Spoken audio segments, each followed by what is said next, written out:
Quo Vadis Chile 2026, parte importante de la serie que cada año hace el Inter-American Institute for Democracy para saber dónde están los países de nuestra región.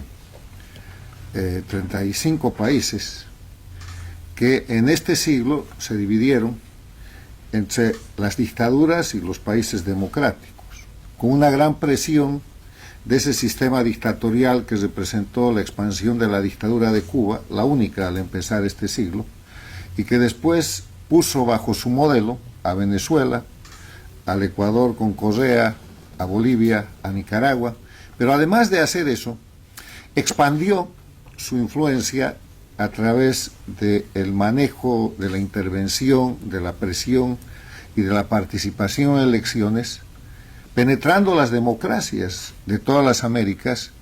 para tomar el control de gobiernos, de donde nacieron lo que yo llamo los gobiernos paradictatoriales, que son gobiernos elegidos en democracia, en países democráticos, pero que deben su acceso al poder al sistema dictatorial del socialismo del siglo XXI o del castrochavismo, y que cuando llegan al poder son sus sirvientes. Ponen al servicio de las dictaduras rápidamente la política exterior, pero después su economía, su acción interna, y llevan a los países a situaciones de paralización, de crisis o peores. Esos gobiernos paradictatoriales han estado en toda la región.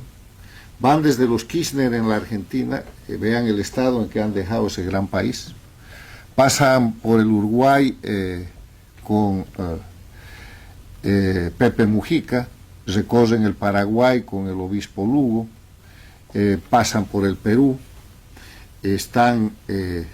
en países como México, con López Obrador y ahora Sheinbaum, Colombia con Petro, Brasil con Lula. No se ha librado nadie. En los países donde no han puesto gobiernos paradictatoriales en América Latina han puesto dictaduras.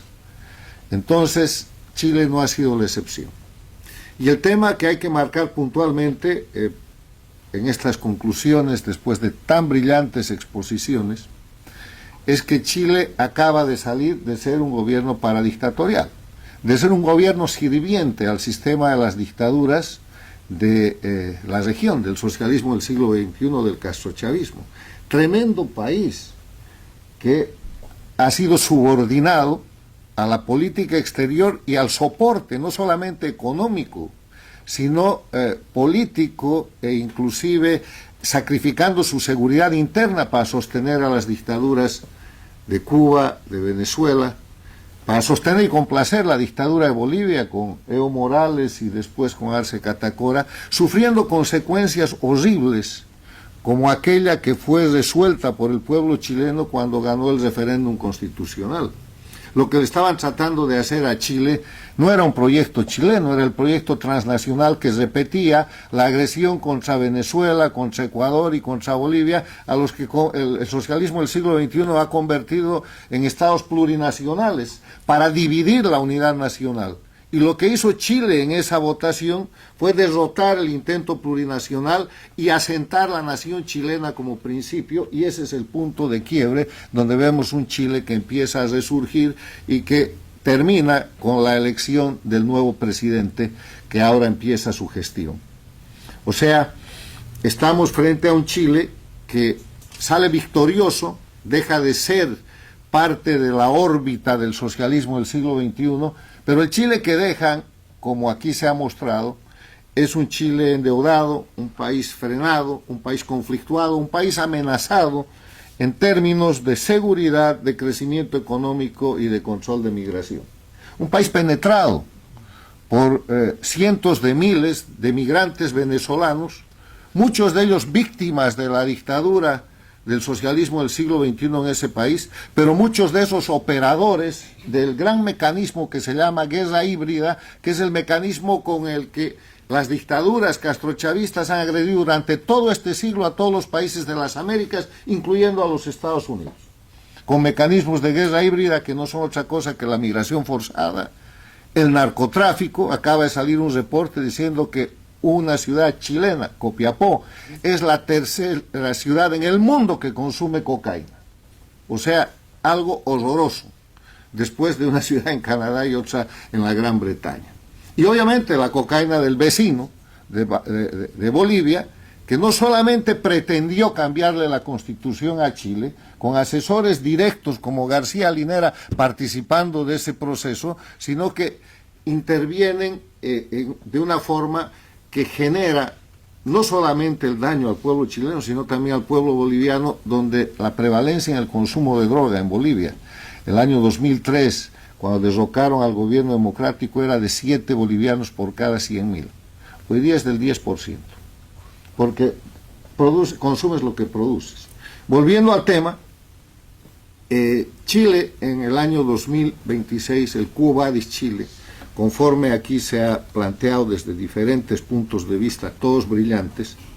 afronta una nueva geopolítica regional y mundial, que nace de esto que acabo de describir, porque Estados Unidos no estuvo al margen del ataque del socialismo del siglo XXI. Fue el principal país al que se dirigió esa guerra híbrida que he mencionado. Entonces llega el año pasado al poder Trump 47 con un mensaje: seguridad nacional, hacer de nuevo América grande otra vez. A partir de la seguridad nacional, que rápidamente cambia la política interna, cierra sus fronteras,